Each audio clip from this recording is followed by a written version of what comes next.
Anak ng tao'y dumating upang sarili ihain, lingkod manunubos natin. Alleluia, alleluia, alleluia,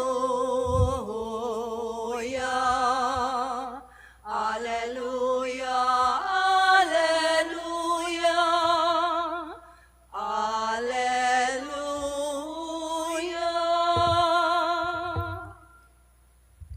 Sumainyo ang Panginoon. At sumaiyo rin. Ang mabuting balita ng Panginoon ayon kay San Lucas. Papuri sa iyo, Panginoon.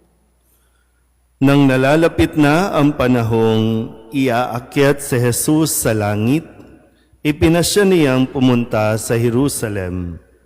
Sinugo niya ang ilan upang mauna sa kanya.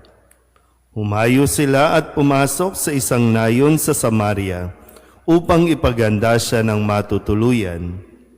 Ngunit ayaw siyang tanggapin ng mga Samaritano sapagkat siya'y patungo sa Jerusalem. Nang makita ito ni Santiago at Juan ay kanilang sinabi, Panginoon, payag ba kayong magpababa kami ng apoy mula sa langit upang pugnawin sila? Ngunit bumaling siya at pinagsabihan sila, Hindi ninyo alam kung anong uri ng espiritu ang sumasa inyo, sabi niya, sapagkat naparito ang Anak ng Tao, hindi upang ipahamak ang mga tao, kundi upang iligtas sila. At nagtungo sila sa ibang nayon. Ang mabuting balita ng Panginoon. Pinupuri ka namin, Panginoong Hesukristo. Isang magandang umaga po sa inyong lahat. Ngayon po ay Martes ng ika-26 na linggo sa karaniwang panahon, September 30. Huling araw na po ng buwan ng Setyembre. Bukas, unang araw ng Oktubre.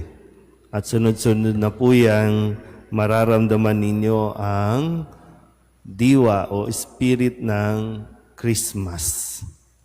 Pero ganun pa man, sana po sa pagdiriwang din ngayon ng kapisahan ni San Jeronimo, isa sa tinuturing na pantas ng simbahan. Ibig sabihin, tagapagturo at isa sa pinakamatingkad na sinabi ni San Jeronimo dahil siya po ay isa sa mga nagtra-translate ng Biblia.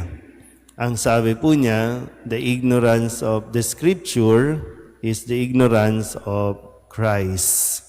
Kaya kung hindi natin babasahin ang Biblia, hindi natin makikilala si Kristo at hindi natin siya maipapahayag.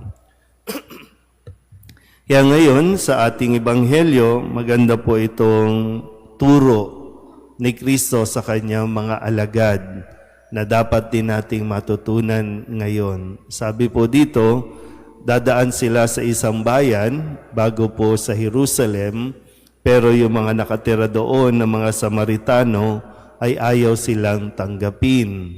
Kaya ang gusto nung dalawa, nung mga alagad, paulanan sila ng apoy. Mamatay na sila. Pero pinagsabihan sila ni Kristo na hindi nyo alam kung anong uri ng espiritu ang sumasa inyo. At muli sinabi niya, ang Anak ng Tao ay hindi na parito para ipahamak ang mga tao, kundi para iligtas sila. So, ito yung isang magandang matutunan natin, na talagang hindi lahat ay tatanggap sa iyo. Sa anumang kadahilanan, minsan din natin alam bakit ayaw tayong tanggapin, bakit ayaw tayong papasukin. Hindi naman tayo magkakilala. Hindi mo pa ako nakikilala, pero ayaw mo akong tanggapin. So, dahil isa siguro sa kanilang dahilan, may mga alitan pa ang bawat lahi o bawat bayan. Sila, ang grupo o itong mga alagad kabilang sa mga Hudyo. Ito naman mga ito ay Samaritano. Ang tingin ng mga Hudyo, makasalanan sila. So mayroong pang barrier, mayroong pinag-uugatan na dahilan kung bakit hindi sila magkasundo o ayaw tanggapin ang isa't isa. At naintindihan ni Kristo iyon. O ayaw tanggapin, sabi ni Kristo, dito, nagtungo na lang sila sa ibang nayon. Pero yung buong bahagi na pinagsabihan niya mga alagad, kasi hindi ganon dapat mag-isip. Kaya naalala ko po, bagamat patuloy tayong nagpaparamdam at ipinapahayag natin ang ating damdamin sa mga nagnanakaw at nangungurakot sa ating gobyerno. Nagtipon-tipon tayo dun sa rally. Talagang matindi yung sigaw. Minumura na natin itong mga magnanakaw na ito. Maganda po yung sigaw na dapat silang panagutin. Diba, Dapat managot ang managot. Hindi pwedeng walang mananagot. Pero yung bahagi na nagsisigawan at pinagsisigawan, mamatay na kayo.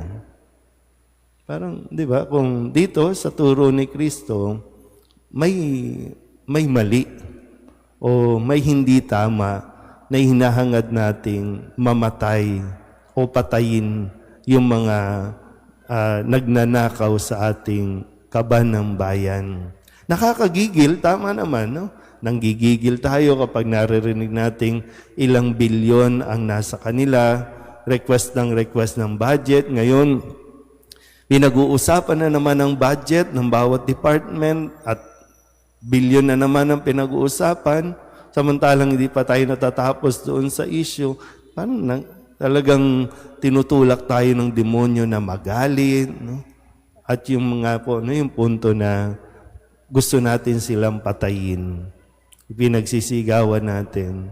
So kung ibabaling natin dito sa ating pong ebanghelyo, hindi hangad ng Diyos yung may mapahamak. Bagamat gusto ni Kristo na tayo po ay magkaroon ng mapayapang buhay, kaya nga ang turo niya, magpatawad, magbigay. Kung hindi man nila ito magawa, at least tayo, sikapin natin, tayo na nakakarinig ng salita ni Kristo, sikapin natin na kung paanong hinahangad ni Kristo ang kaligtasan ng lahat, nawa ganun din tayo. Pero pinagdarasal natin, at yun yung mas dapat kaliwanagan ng isip, lalong-lalo na po para sa mga nai-involve sa mga kontrata o mga project ng gobyerno, nai-involve sa mga paghahangad dahil tukso malakas ang demonyo at marami ang nagiging mahina pagdating sa pera. Kaya po muli, ignorance of the Scripture, ignorance of Christ. Amen.